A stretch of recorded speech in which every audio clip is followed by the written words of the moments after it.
Hello, my loves. I'm Nirvana Rose, and this channel is about spirituality, 5D Earth, ascension, new Earth, connecting to your higher self, shadow alchemy, dharma, embodiment. These are the things that we talk about here, and also divine feminine. This is particularly specifically for architects of the new Earth, people who will be grounding the new structures. As you can see across the world, the old systems, are collapsing, and so we are in turbulent times, and we can see that everywhere, not just on a global scale but also on an individual level. Systems are breaking down and new systems are being born. And this particular channel is for people who are going to give birth to those new systems, ways of living, connecting with people, art, businesses, movements, all sorts of things that will ground the energies of the new Earth further in the Earth, and help Earth into her evolution, into the 5D version of herself, which is grounded in love, light, harmony, unity, balance, given when for all, on those ideals, the new Earth that is born and based from those ideals and on those ideals. So this is for you guys. So it's going to be a very high frequency container, and in this particular video we'll be talking about divine feminine rising. That is the topic that wanted to come through, and I have had my own spiritual awakening 5 years back, and since then I've myself unleashed and sort of the beast that the divine feminine is. Sort of like I'm still very much at the starting of the whole journey, but still I feel that connection with mother, and that is why I wanted to do this, create this channel and do these transmissions also, so that what she wants to speak can come through from me as well. And I get that loving energy from her when I speak and do these transmissions. And also that loving energy can then be transmitted through my voice to all the people, and also my presence to all the people who would be listening to this. And there's no coincidence, like if you're listening to this, then you're supposed to listen to this. Either it will be a teacher for you and trigger you, or it will be really resonate with you and feel like, yeah, that is exactly what I'm going through. So basically what is happening in the world is that we are going through a collective divine feminine rising. So I'm talking about the divine feminine energy. So not necessarily the women. Yes, the women are the external representation of the mother, the Shakti, external manifestation of the divine feminine energy in bodily form. So of course I'm talking about them. But I'm also talking about the energy itself, which is present in everything, in all of us. Even the men, everybody has these masculine and feminine energies inside them. But to transmute and alchemize those energies into divine feminine energies and divine masculine energies is completely something else.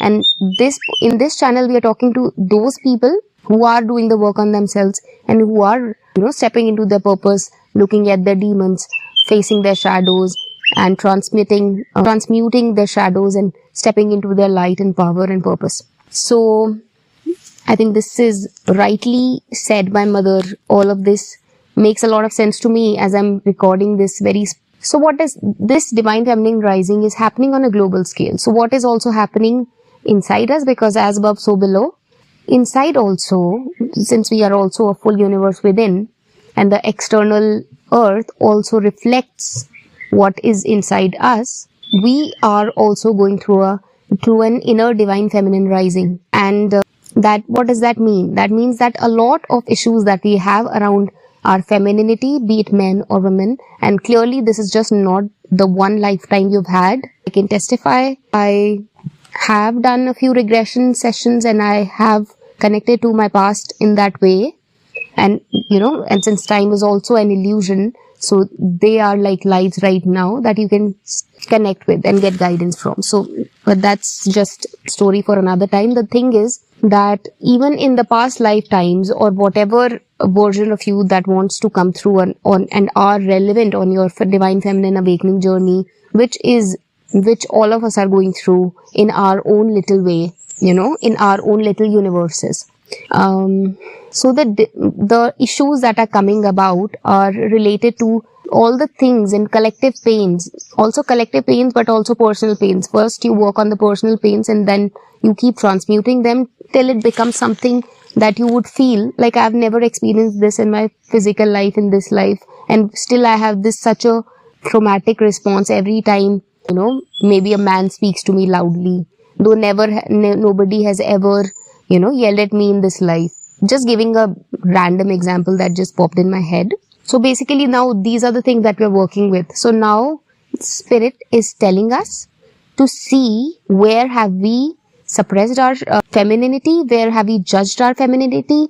And since we've been living under the patriarchal control for the longest time, and there has been so much toxicity around the way that the masculinity has been imposed and has been kept on a pedestal as superior, and the femininity has receded into sort of a secondary role, supportive role to the masculine, like it's not a full thing in itself, even though all masculine's mom have come from a feminine mother. But that's how it's been. It's very contorted, and that's fine. That's just part of how things have been evolving, or going down on earth. And now this is the time where it is like going back into the light, where the feminine is again remembering, stepping into her power and remembering who she is. So, and that feeling of remembering that I've been living under this spell of thinking that I'm unworthy, or that I'm supposed to be hidden. Like, there are a million things that I can just say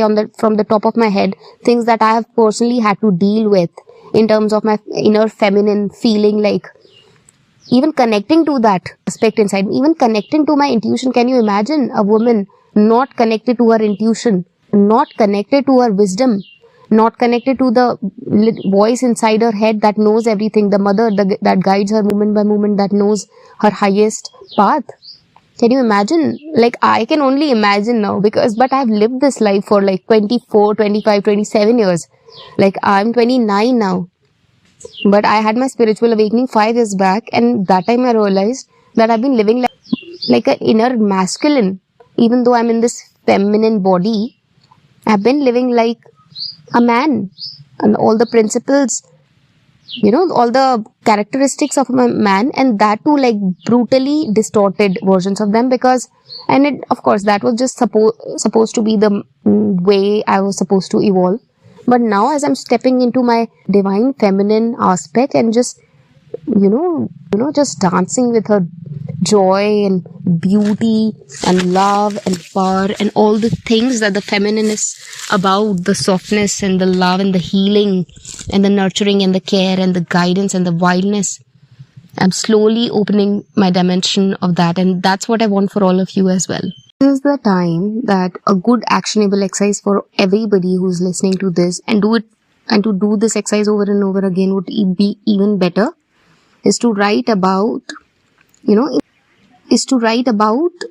what kind of a woman you are, and what do you think about yourself as a woman, and what ideas do you have about femininity, right? 50 belief systems around femininity, womanhood, or beauty, and all aspects that are related to the mother in terms of seduction, or abundance, or living in sync with flow. These are the things that you should, write your belief systems about.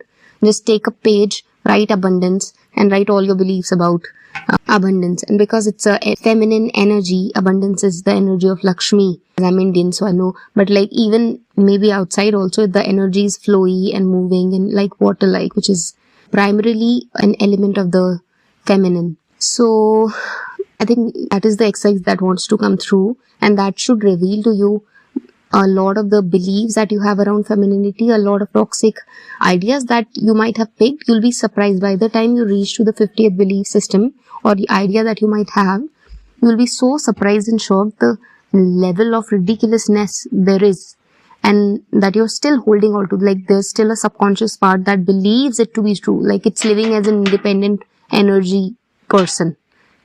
For example, if there's a version in me that feels like Visibility is another aspect that you can write about. But for example, for me, it was like a lot of visibility wounding was coming for me. And I also had this witch wound that I did a past life regression against, and I could just see.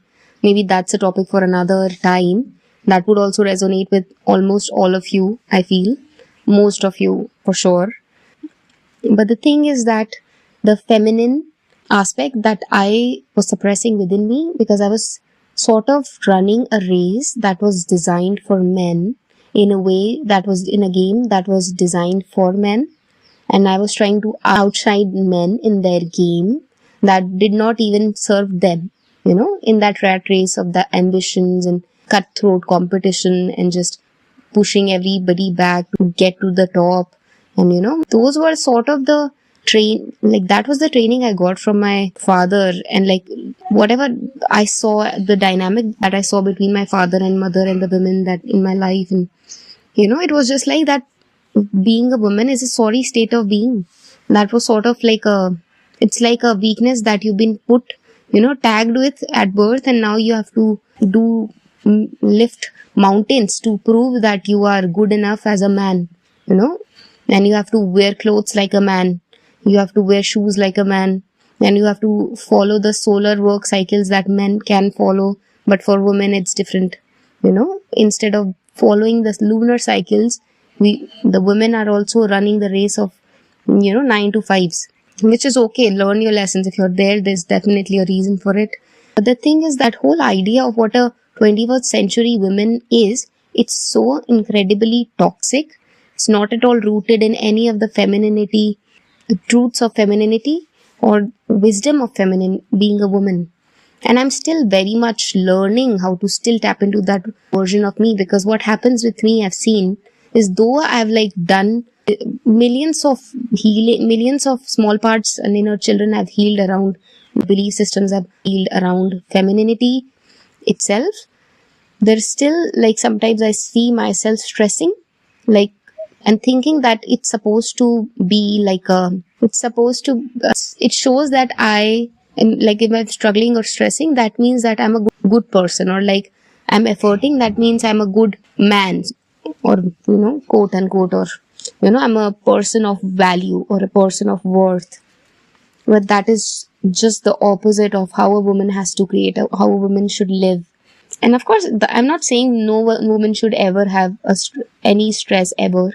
Not to jump into those polarities, because everything has exceptions and everything serves you on your journey. So it's not like these principles are for you to follow all the time, everywhere. No, be guided by the moment and the wisdom of your intuition of what the context is, what is good for all involved, and what the flow is saying at any particular moment. But to connect to that wisdom, you have to let go a lot of crap about femininity. And this particular episode I made because I was just guided to make it, and mother just wanted to talk about just clearing your wounding around femininity. And also, if you're a man, you can also, and also for the women, but even for a man, they can also look inside them. What are the parts of them, the feminine aspects of them that they have suppressed, maybe the artists in them, or maybe the person who wanted to cry, or maybe the one who feels too empathic but feels scared to cry, many, or feels too deeply and is very sensitive but still feels like it's a sign of weakness if you're vulnerable in front of anybody, even in front of yourself. If you're crying alone also, many men have this toxic idea in their heads, going self-critic inside, saying that you pathetic wuss, when they're crying. So a man cannot even cry with himself. It's like that. It's which is then of course translates into all sorts of crazy things that they do on the external side, just because they've not tended to the water inside them, the emotions inside them. So yeah, that's what wanted to come through. The actionable I've already shared. You should try that exercise, and also think about your mother, your sister, or your daughter, if you have, a wife or a girlfriend and daughter, whatever.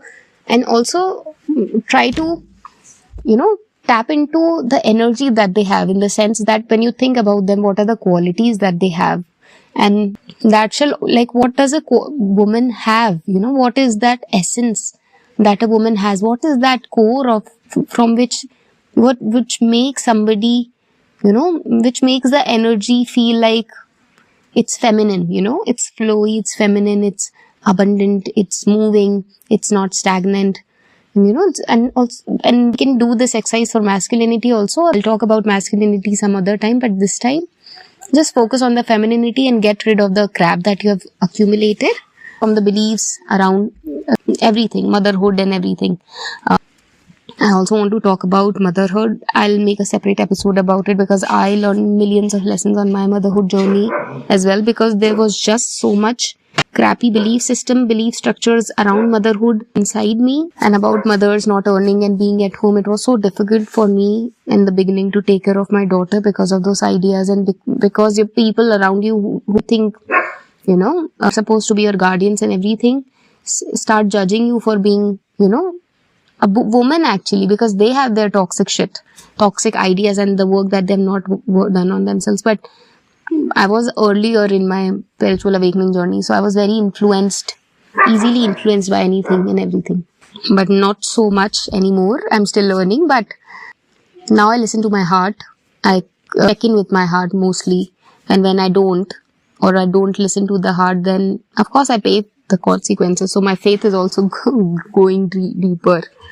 And mother loves me. I can feel the mother's love, and I want to open all that connection to the mother directly to you. And also one important message that mother wanted to share with me. I heard some channelers talk about how, the mother is such a big entity. You cannot even think of her, imagine her be, she's so huge and big and omnipresent and omnipotent. And yes, she is. And indescribable. And yes, she is. But also do not forget that everything around you and you has come out of that mother, and it's not just come out of that mother, it will go back into the mother. And it is, while it will go from the womb to the earth, which is again mother, the journey that you're taking in the middle, everything is mother, even in between those two polarities. So the thing is, so they were saying that if you talk to the mother, it's not like the mother will come and talk to you directly. And who do you think you are? You need this much tapasya, and you need this much this and that, and you need to do this and that, and you have to, mountains you have to cross, and rivers you have to run, across oceans and whatever. But the thing is that I just, a part of me did not want to believe, and I don't, that mother, if she's my mother, if that is supposed to be the relation I should have with her, she doesn't have time for me, it's it sounds like an argument, but I'm just saying, the energetics is different. If I'm just this little puny human living on earth, and my mother is somewhere in the sky roaming around, and I'm just here abandoned, what kind of child will I become? And who will I look for guidance from?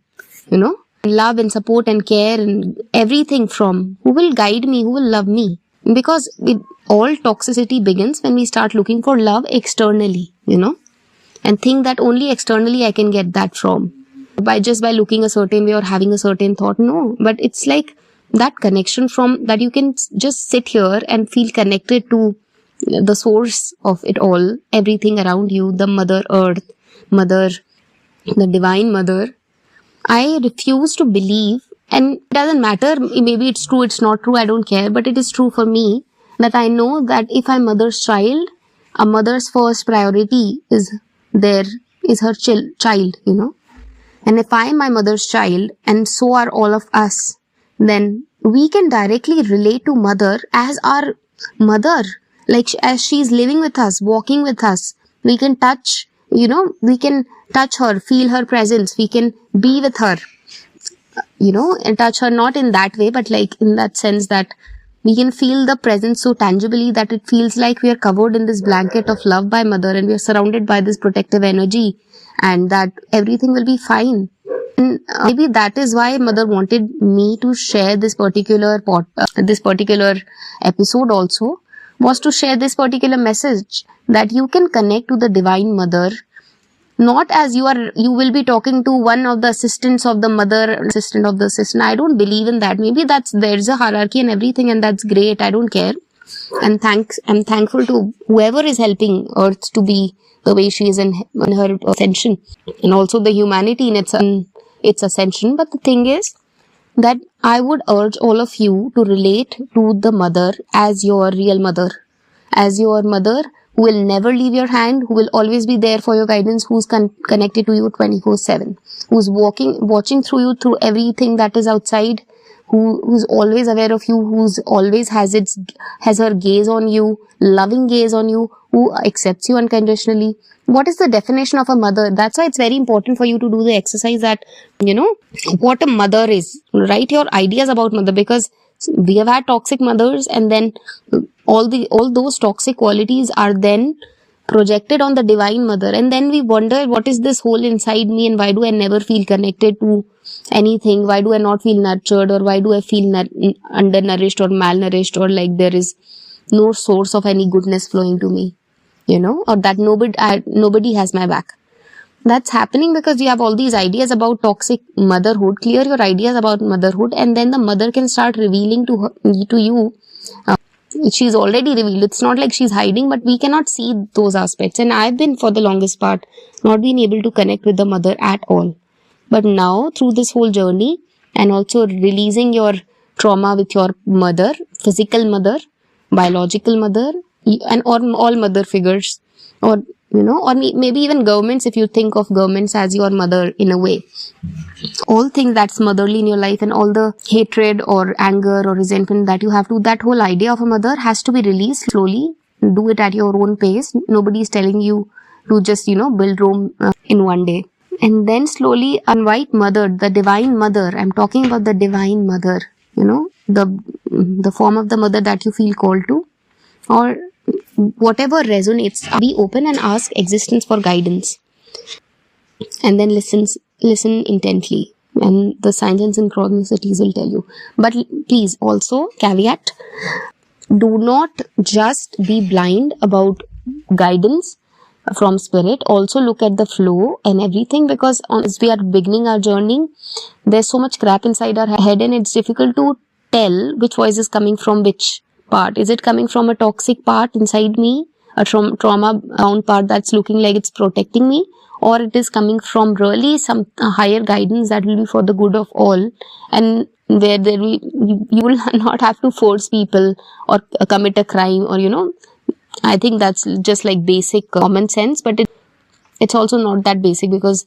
we fall for the narratives, the toxic narratives in our head about many things, and thinking that it is guidance from the divine. That also happens. So you have to be really on your toes, really check the guidance that you're getting from the mother, ask for signs from the mother, and be fully sure in the beginning, and slowly you start building a connection with her, and then slowly it starts revealing herself more and more. But the thing is that, and do not enter into contracts with mother in that way. Not in the beginning stage. Of course, if you have been been connected to the mother and divine, and you already have that wisdom and guidance and guru, and great, go for it. But for people who are on the starting few years of their journeys, I would not recommend entering into any contracts with the voices in their heads, even though you think that it is the mother. If there is anything fishy in that, or there's like, you will do this much and I will give you that much, those are definitely not the kind of contracts mother would ever tell you to enter into agreements for, that you do this for me and then I will do that for you. In a way that is fishy, or like cut somebody short, or that's just not what the divine mother would do, because divine mother is mother of all, not just your mother. So yeah, I just wanted to put it out there. Much love to you. I hope this helps, and follow this, subscribe to my channel, and also have a Telegram space, which is even a more intimate space, and I put audios out there every day, maybe pictures in the future, and I just instant downloads that I have throughout the day, I put there. So if you want to go deeper with me, if all of this resonates with you, come to that sacred container, which is like an even smaller cohort. It's like specifically for people, architects of the new earth. People are doing the work and are going to be the builders of the new earth. So yeah, much love to you guys. So excited about this episode coming out and how this resonates with people who will be listening to it. So much love. Bye bye.